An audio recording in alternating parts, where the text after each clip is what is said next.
Buenas tardes a todos. El día de hoy culminaremos el análisis de un plan de negocios, contemplando ya la gestión financiera del proyecto, el cual es quizás el inicio de todo emprendimiento o de todo plan de negocios. Yo debo realizar una gestión financiera a fin de determinar las ganancias que yo pueda llegar a tener en ese momento o quizás las pérdidas que pueda llegar a tener también y de allí determinar si es o no apropiado iniciar el emprendimiento.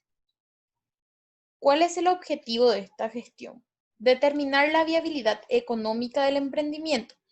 Para ello se determinará la inversión inicial necesaria, así como también el financiamiento y los costos e ingresos.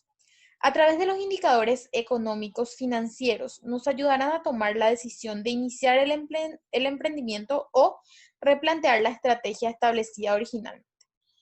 En ocasiones, cuando trabajo también con mis alumnos dentro de las universidades, yo denoto que en ocasiones ellos realizan su plan de negocios, pero dicho plan de negocios puede tener un impacto negativo en el aspecto financiero. No por ello quiere decir que el plan de negocios esté mal. Es decir, que quizás no es viable en ese momento o quizás no es viable en ese lugar. Entonces, es muy importante que ustedes también tomen en consideración eso, ¿sí? Si ustedes hablan o hacen una gestión financiera del proyecto que ustedes están llevando a cabo y esa financiación les sale negativa, no necesariamente quiere decir que el proyecto no sea bueno, sino que quizás no es viable en ese momento en específico. En el punto 1 analizamos la inversión total. Para determinar el total de los recursos a ser invertidos para que el negocio comience a funcionar, se deben sumar tanto los activos fijos como la inversión preoperativa y también el capital de trabajo necesario para llevar a cabo dicho emprendimiento. Al hablar de nuestros activos fijos, estamos hablando de los inmuebles, construcciones, refacciones, maquinarias, instalaciones, muebles, equipos informáticos, rodados, herramientas y utensilios u otros, que pueden tener una financiación propia o una financiación de terceros, ¿sí? Puede darse también el caso en que la mitad sea financiación propia y la otra mitad financiación de terceros. Entonces, en este cuadro estipulamos cómo será la financiación de dicho activo y el total, ¿sí? Ahora, también están contempladas dentro de la inversión total las inversiones preoperativas, como la elaboración del proyecto, la constitución legal, los gastos de formalización, las licencias y permisos, los registros de marca, la investigación de mercado, la capacitación del personal, la investigación de mercado y también la campaña de marketing inicial, las cuales también pueden necesariamente tener una financiación propia o una financiación de terceros, siempre estipulando también el total de dicha inversión. Y en cuanto al capital de trabajo, tenemos el stock inicial, ¿sí? La caja mínima y ya en este punto también se especifica si es una financiación propia o de terceros y el total. Y aquí ya tenemos cómo finalizar o como final básicamente de este cuadro tenemos la inversión total. ¿Y qué va a ser la inversión total? Serían la suma de cada una de las inversiones, es decir, de los activos fijos, de las inversiones preoperativas y del capital de trabajo. En este caso vamos a sumar todo lo que contemplamos aquí y aquí va a ir el número específico del total, ¿sí? Tanto en financiación propia como terceros y total. Depende siempre del tipo de empresa y de cómo ustedes van a trabajar. Entonces, el capital de trabajo es el capital necesario para mover el negocio, representada por el valor monetario que la empresa necesita para cubrir los costos hasta que las cuentas a cobrar entren en la caja. Corresponde entonces a una reserva inicial disponible para iniciar el negocio, es decir, lo que yo tengo para dar inicio a mi negocio. Y la caja mínima representa la reserva en dinero necesario para que la empresa financie sus operaciones iniciales. Entonces también eso está contemplado dentro del cuadro de inversión total. Como punto 2 tendríamos la depreciación en específico, que en este caso la depreciación quiere decir o significa la disminución real del valor razonable de un activo. En este caso vamos a calcular la depreciación anual, que una vez que se la divida entre 12 meses, se obtendrá el valor mensual de dicha depreciación. Y estos valores mensuales deben estar registrados entre los costos fijos mensuales con que cuenta una empresa. En este caso tenemos los activos fijos, que serían las construcciones, que desde luego van a tener un valor en particular, también las maquinarias su valor, los muebles su valor, los equipos informáticos su valor, los rodados también su valor y todas las herramientas necesarias para la producción también tendrán su valor, ¿sí? Y tenemos una estimación de la vida útil de cada uno de ellos. Por ejemplo, una construcción podrían ser 10 a 12 años, maquinarias lo mismo, muebles quizás un poco menos, 3 a 5 años, equipos informáticos también, porque dependiendo de las actualizaciones también requieren un cambio. Y esto, en este caso, vamos a obtener la depreciación anual, ¿sí? Y posteriormente la depreciación mensual sería, como ya mencioné, la depreciación anual dividida, en este caso, por 12 obtendremos la depreciación mensual, que será estructurada o será fijada también como un costo fijo mensual. ¿Está bien? Entonces también se tiene que tener en cuenta esa depreciación mensual. Entonces es el valor dividido la vida útil, nos da la depreciación anual, ¿sí? La depreciación anual dividido 12 nos da la depreciación mensual. En cuanto al presupuesto de venta, en este caso tenemos nuestro producto o servicio 1, ¿sí? Que serían de forma anual, qué cantidad vendemos, ¿sí? Cantidades vendidas en forma mensual, precio por unidad y el total, en este caso, ¿sí? Lo mismo de forma anual, en este caso haríamos una proyección de la forma mensual por 12, entonces obtendremos lo anual. En este caso tenemos un ejemplo con 4 productos, producto 1, 2, 3 y 4. 4, dependiendo del tipo de producto, podrían ser, doy el ejemplo del trabajo de Jorge, que es lo de materiales de construcción, entonces sería producto 1, en este caso sería el cemento, producto 2, quizás la arena blanca, quizás el producto 3 podrían ser la triturada y producto 4 podría ser el cemento, ¿sí? Entonces tenemos las unidades vendidas, el precio, ¿sí? Por las unidades vendidas y en este caso el total, ¿está bien? Eso multiplicamos por 12 y en este caso tenemos la proyección de venta anual. Y aquí donde dice total en guaraníes, ustedes deben sumar todos los productos vendidos de forma mensual y aquí va ese número y lo mismo de forma anual. Va toda la suma de la columna hasta el final sería el total. Entonces las ventas del primer mes suelen ser las más críticas y se deben considerar los objetivos comerciales para determinar los incrementos de las ventas en forma mensual hasta el final del año. Siempre recuerden que ustedes al iniciar un emprendimiento tienen de 3 a 5 meses aproximadamente en los cuales ustedes van a vender poca cantidad, pero siempre tienen que tener en cuenta que, que esas ventas van a ir subiendo conforme pasen cada uno de los meses sucesivos o posteriores.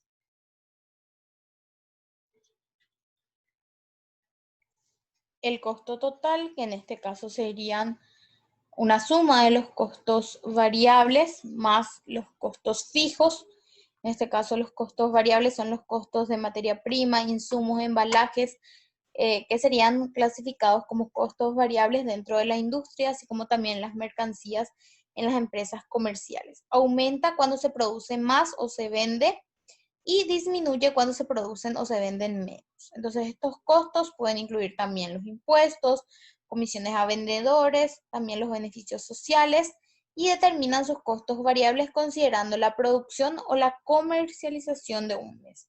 En este caso los costos variables van a ir por cada producto. ¿Está bien? Acá va a ser producto 1, el nombre de ese producto 1, ¿sí? La cantidad producida o comercializada.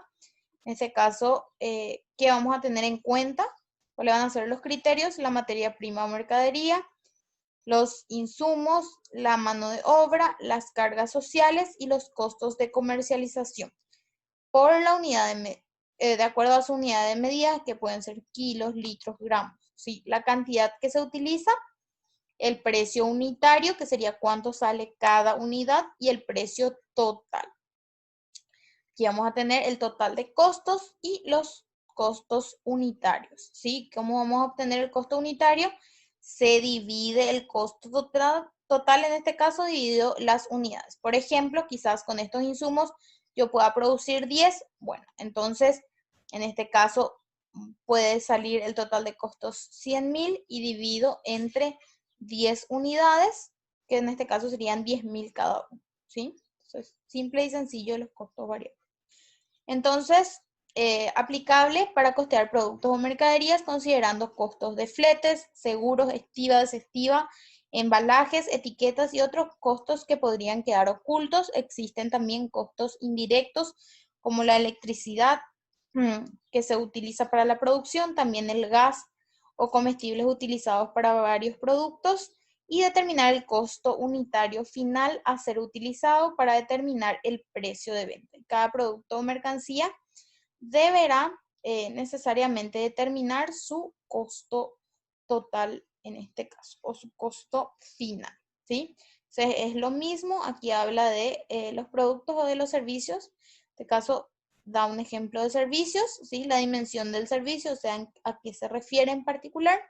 Concepto de costo serían mano de obra, las cargas sociales, insumos y costos de comercialización. Las unidades de medida de cada uno, la cantidad, los costos por unidad y el costo total. De nuevo, tienen aquí el costo total, que serían la suma de todos los costos de mano de obra, cargas sociales, insumos y costos de comercialización, y los costos unitarios, de nuevo el ejemplo que les di. Si es 100.000, salen 10 unidades, entonces 100.000 dividido 10 sería 10.000. Un punto importante a mencionar, aplicable a las empresas de servicios, donde el principal componente de costo es la mano de obra.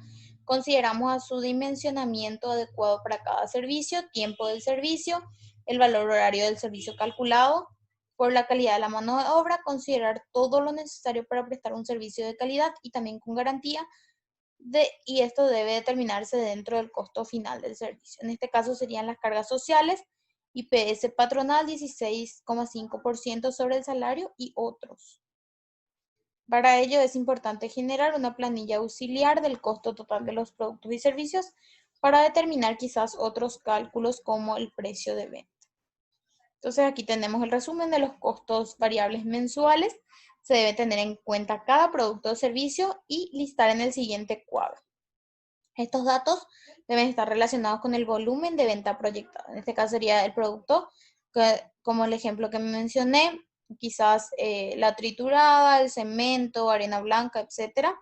La cantidad de medida, la unidad de medida podría ser unidad, kilos, litros, ¿sí? Dependiendo del tipo de producto. La cantidad mensual, el precio unitario y el costo total mensual. Por ejemplo, si vendo 10 unidades a 10.000 guaraníes, 10 por 10, 100.000 sería el monto mensual, ¿sí? Eso se va a todos los productos y o servicios. Costos fijos, entonces son todos los costos que no se alteran en función del volumen de producción o de la cantidad vendida en un mes. Aunque la empresa sufra una caída en las ventas, siempre deberá pagar algunos compromisos, como ser, por ejemplo, el alquiler, la electricidad, los salarios de los funcionarios, que serían ya salarios fijos, etc. Aquí se contemplan ya el salario fijo y en los costos variables dijimos que serían las comisiones, ¿está bien? Entonces la suma de todos los valores citados corresponden al costo fijo que se deben pagar independientemente del nivel de facturación. Es decir, yo gaste más al producir, o gaste menos o produzca más o produzca menos, los costos fijos van a estar ahí, ¿sí? Y estos costos fijos se determinan de manera mensual y también de manera anual, ¿está bien?